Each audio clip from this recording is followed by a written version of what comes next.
મારું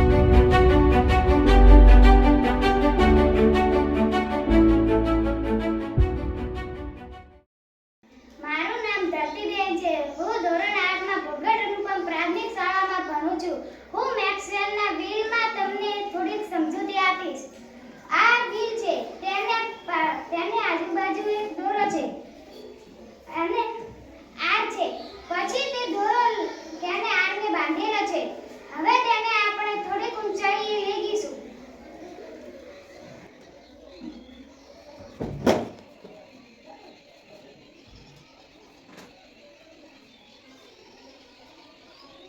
હવે આપણે તે વ્હીલને છોડીશું અને નિરીક્ષણ કરીશું.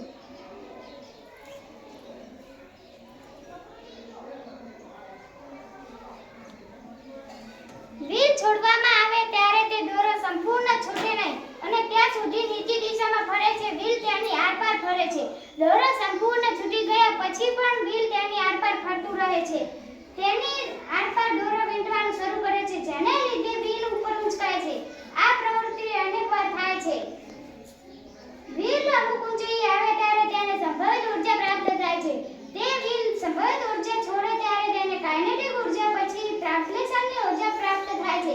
દોરો સંપૂર્ણ છૂટી ગયા પછી પણ વ્હીલને સંપૂર્ણ સંભવિત ઊર્જામાંથી કાઇનેટિક ઊર્જામાં ફેરવાય છે.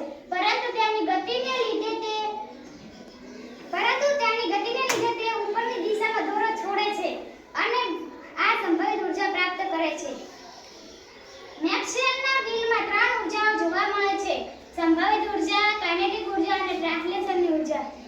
ટ્રાન્સલેશન ઊર્જા એટલે શું? સીધા રસ્તે મુસાફરી કરતી વસ્તુ દ્વારા કબજે કરવામાં આવતી ગતિને ટ્રાન્સલેશનની ઊર્જા કહે છે. કાઇનેટિક ઊર્જા એટલે શું?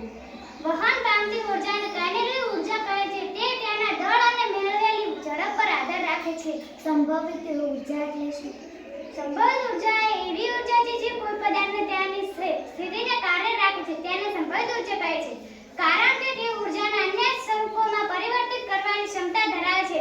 જેમ કે ગતિ ઊર્જા એ સંભવિત ઊર્જાને તેની સામાન્ય રીતે કેપિટલ U દ્વારા સમીકરણોમાં અથવા તો ક્યારેક